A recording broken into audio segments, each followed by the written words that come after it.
Já começamos viajando um pouco para saber dos destaques de Brasília com Saulo Lopes. Bom dia para você, Saulo.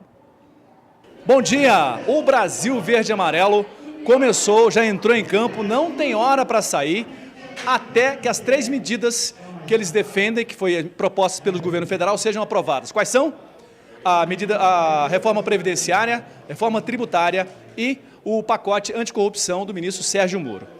O ministro Sérgio Moro enviou para o Movimento Brasil Verde e Amarelo, aqui na Agro Brasília, o juiz aposentado Vladimir de Freitas, assessor do ministro Sérgio Moro, e vai falar para a gente, o senhor estava citando, né, com relação às nuances, às delicadezas que os direitos humanos colocam em relação aos presos e tal, e que dificultam a aprovação desse pacote, não é isso?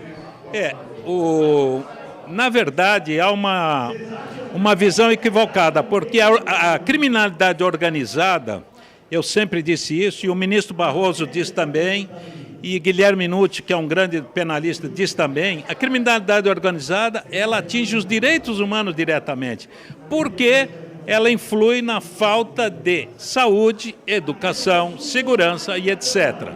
Então, uma bandeira desse pacote é, sim, a favor dos direitos humanos, quando pune a criminalidade organizada, os corruptos e outros que prejudicam todo esse sistema político institucional brasileiro. O senhor acha que o Movimento Brasil Verde e Amarelo, quando agora a gente sabe que o homem do campo, né, só a ProSoja tem 16 mil produtores, nós sabemos que a soja é o principal modal exportador do Brasil.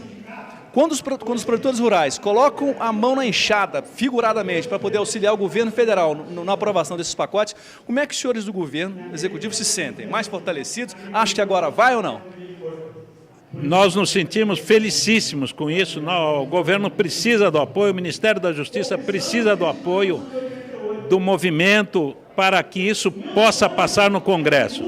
O Congresso se movimenta muito em razão da política da opinião pública. Então, esses movimentos, as formas legítimas de pressão são importantíssimos e muito bem-vindos. Tá bom, muito obrigado pela entrevista. Só lembrando que a Conab divulgou a safra de café agora 2019 e houve uma queda de 17%. Foram quase 51 milhões de sacas de 60 quilos. De Brasília, Saulo Lopes. E o Instituto de Economia Agrícola da Secretaria da Agricultura de São Paulo divulgou recentemente o resultado das vendas externas do agronegócio paulista referente aos 4 primeiros meses de 2019. As informações a gente confere agora com o repórter Gustavo D'Angelo. No primeiro quadrimestre do ano, as exportações do estado de São Paulo somaram 15 bilhões 940 milhões de dólares e as importações 19 bilhões 330 milhões de dólares, registrando déficit comercial de 3 bilhões 390 milhões de dólares. Em relação ao mesmo período de 2018, houve queda tanto nas exportações como nas importações, circunstância que resultou em um acréscimo de mais de 30% no déficit da balança comercial. Fazendo a análise por setor, o agronegócio apresentou queda nas exportações, atingindo 4 bilhões 350 milhões de dólares, e nas importações, que somaram 1 bilhão 660 milhões de dólares, resultando em um superávit de 2 bilhões 690 milhões de dólares. Dos 25 grupos que compõem a pauta de exportações do agronegócio, apenas 9 não apresentaram queda. Os 5 principais agregados, que representaram 74,2% das vendas externas paulistas, não estão entre eles. Com queda de 32,7%, o complexo sucroalcooleiro, principal item do rol das exportações do estado de São Paulo, atingiu pouco mais de 1 bilhão de dólares. Na sequência aparecem produtos florestais, carnes, complexo soja e sucos. Em relação aos destinos das exportações setoriais paulistas, a União Europeia retoma o status de principal comprador, respondendo por 19,8% das vendas externas, seguida pela China, Estados Unidos, Argélia e Bangladesh. Esses 5 destinos somados representam 57,6% das exportações do agronegócio paulista. E Campo Grande sediou na última sexta-feira a terceira edição da Copa dos Campeões e Derby ABQM de Laço Comprido. A nossa equipe de reportagem acompanhou a competição e traz as informações para você.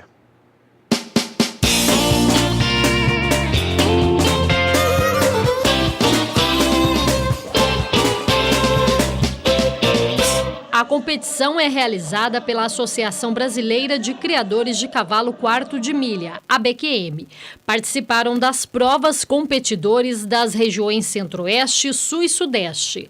Com a premiação total de R$ 78 mil, o valor é distribuído entre os melhores laçadores das provas. São 4 manobras, onde é buscada a corrida perfeita entre o cavaleiro e o boi, no caso.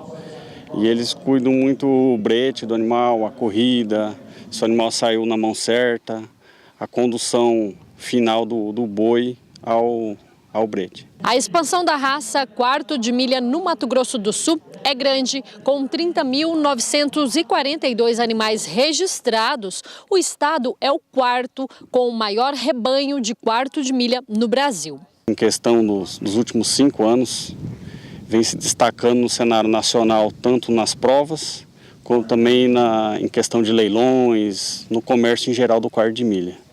Está sendo bem visto no cenário nacional. Desta maneira, o número de competidores também aumentam. Valdir é do Mato Grosso, trouxe a égua Fast Frex para competir. Esse animal é uma égua que sempre vem dando alegria para a gente, né? E a gente que está começando, e é uma égua que tem muita aptidão para uma competição. A gente tem um outro cuidado especial, né? Desde forma de treinamento, alimentação, de transporte, né? Para que ela chegue aqui e dê o melhor dela também, né? Então a gente começa treinando desde potro, né? Os animais, e depois que a gente põe no boi, treina para poder apresentar.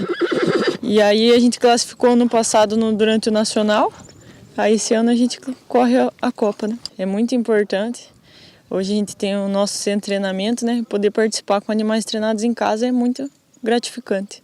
Essas tralhas que vocês levam, como que é isso? Monta, desmonta, já está acostumado? Sim, a correria, isso aí a gente costuma, o duro é só armar o acampamento. E o ruim é quando desarma, né? Tem que ir embora da festa. Mas é gostoso, onde tem prova a gente tá junto. É aqui, é no Sul, é no Paraná, é em São Paulo. Os caminhões sempre tem os boxes, aí sempre tem um quartinho na frente, que vem as traias, vem a sela, vem feno, aveia. Cada treinador tem um jeito de tratar seu animal, né? Uns tratam na veia, outros tratam na ração, mas tudo vem no caminhão. Tem que ter gosto mesmo, né? Tem que ter gosto. Pra estar nisso tem que gostar, tem que amar. Amar. Você gosta? Eu amo. De Campo Grande, Kylie Rodrigues. E neste mês de maio completou um ano que os caminhoneiros pararam o Brasil o ano passado com uma das greves que marcou a história do país. Mas depois de tanto tempo, será que alguma coisa realmente mudou?